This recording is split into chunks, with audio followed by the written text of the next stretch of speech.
प्रतीक दिल्ली में joint family के साथ रहता था, लेकिन जॉब की वजह से अपनी माँ के साथ दूसरे शहर में शिफ्ट हो जाता है, जहाँ उसकी प्रीति के साथ लव मैरिज हो जाती है, जिस पर बहू को नापसंद करते हुए उसकी माँ पूरा समय प्रीति को परेशान करने के तरीके निकालती रहती है। प्रीति, कहाँ हो? सुबह का नाश्ता दोपहर में खिलाओगी क्या? इसमें प्रीति और प्रतीक ऑफिस जाने के लिए तैयार हुए कमरे से बाहर आते हैं, जिसे देख सास प्रीति पर भड़कने लगती है। महारानी, तुम सुबह सुबह तैयार होकर घर का सारा काम छोड़कर कहाँ चल दी? जी वो ऑफिस। हैं?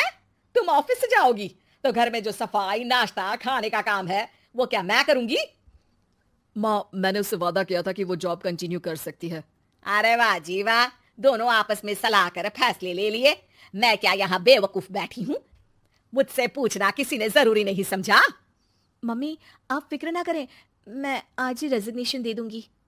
प्रीति ऑफिस के लिए चली जाती है और अगले दिन से जॉब छोड़ घर के कामों में लग जाती है, लेकिन साथ ही उदास भी रहने लगती है, जिसे देख प्रतीक को अच्छा नहीं लगता। मुझे पता है तुम्हें अपनी जॉब कितनी पसंद थी। आई एम सॉरी प्रीति। अरे कुछ नहीं होता, बस मम्मी खुश रहनी चाहिए। अब प्रीति अपनी सास को खुश करने और उनका दिल जीतने की जी तोड़ कोशिश करती रहती है, पर सास कभी उससे सीधे मुंह बात तक नहीं करती। इसी तरह दिन बीतने लगते हैं। एक शाम प्रतीक ऑफिस से परेशान घर वापस आता है।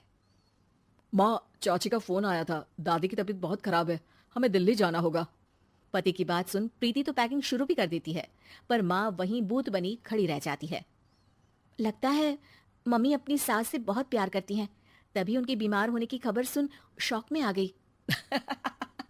ये प्यार नहीं, परेशानी है। तुम तो ऐसे सोचो कि अब से जब तक दिल्ली में हो तुम्हारे अच्छे दिन शुरू। अच्छा, ऐसा क्या है दिल्ली में? वो तुम्हें कुछ ही घंटों में पता चल जाएगा। सास के रिएक्शन और पति की बात से कंफ्यूज्ड प्रीति दोबारा पैकिंग में लग जाती है, जिसके बाद कुछ घंटों का सफर तय कर तीनों दिल्ली पहुंच जाते हैं, जहां घर के अंदर पहुंचते ही लोगों की भीड़ देख प्रीति परेशान हो जाती है। हे भगवान, इतनी भीड़! प्रतीक, कहीं तुम्हारी दादी को कुछ हो तो नहीं गया ना? पागल, ये भीड़ नहीं, मेरा परिवार है। क्या? इसे तुम परिवार कहते हो? अरे इसे तो जिला घोषित कर देना चाहिए। तुम्हारा परिवार का तो अपना पर्सनल बिग बॉस बन सकता है। हैरान परेशान प्रीति परिवार वाले सदमे से बाहर निकली भी नहीं होती कि सिर पर पल्ला रखे शांत तरीके से सबके साथ बात करते हुए अपनी सास को देख उसे दूसरा सदमा लग जाता है। हाय राम, ये मम्मी का ऐसा भी कोई रूप है? ये तो मुझे पता ही नहीं था। ये तुम्हारी सास का ससुराल है। तभी प्रतीक की बहन बोल पड़ती है, यहाँ आपको ऐसी ऐसी चीजें देखने मिलेंगी जो सपने में भी सोची नहीं होंगी। हाँ, ये कुछ दिन तो बहुत इंटरेस्टिंग लग रहा है। सब एक साथ दादी के कमरे में जाते हैं, जहाँ पहुंचते ही उसे दादी की आवाज सुनाई देती है। क्यों रे, सास से मिलने की फुर्सत मिल गई? दूसरे शहर जाकर छूट क्या मिली? तुम तो भटकता पंछी बन गई। इतने समय में ये तक नहीं पूछा कि जिंदा भी हूँ या मर गई। प्रीति की सास अपनी सास के पैर छूती है। अरे कैसी बात कर रही है मम्मी, आपको तो मेरी उम्र भी लग जाए। अरे बस कर, ये झूठी उम्र देने वाली बातों का दिखावा ना कर। तेरा बस चले ना तो जो मेरी बच्ची कुची जिंदगी है वो भी अभी खत्म कर दे। अरे बहू कहाँ है? इस पर सास प्रीति को दादी से मिलवाती है। दादी प्रीति को बहुत प्यार देती है। क्यों बहू, तेरी ये सास परेशान तो नहीं करती ना? अगर करती है तो अभी बता दे, मैं इसकी क्लास लगा दूंगी। अरे कैसी बात कर रही है माँ जी, भला मैं क्यों किसी को परेशान करूंगी? प्रीति अपनी सास का ये रूप एंजॉय कर ही रही होती है कि तभी चाची वहां आकर प्रीति को अपने साथ ले जाती है।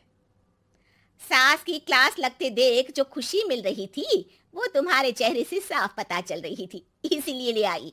क्योंकि अगर उन्हें पता चल जाता तो तुम्हारी खैर नहीं थी। थैंक यू चाची जी। चाची और प्रीति घर में झूले पर बैठी बात कर ही रही होती है कि उसकी सास भी वहां आ जाती है। मतलब यहाँ सारा काम मैं करूं और तुम बैठी हंसी ठिठोली करो? अरे चलो जाओ, खाना बनाओ। सास प्रीति को डांट कर काम करने भेज देती है, जिसे दादी देख लेती है और एक बार फिर सासू माँ की क्लास लग जाती है, जिसे पूरा परिवार मजे से खड़ा होकर देखने लगता है। क्यों रे, मैंने तुझे काम बोला और तू उस बच्ची को परेशान कर रही है। सास की कोई इज्जत रह गई है इस घर में या नहीं? यहाँ खुद की सास होते हुए भी ज्यादा बड़ी बन रही है। अब नहीं मम्मी जी, मैं तो बस थोड़ी मदद के लिए बोल रही थी। सास रसोई में जाकर काम करने लगती है और दादी प्रीति को लेकर वहां से चली जाती हैं। इसी तरह एक हफ्ता बीत जाता है जिसमें दादी अपनी बहू को डर, इज्जत और प्यार का फर्क समझाती रहती है और प्रीति उसका मजा लेती है। वापस जाते हुए दादी प्रीति और उसकी सास दोनों को अपने पास बुलाती है।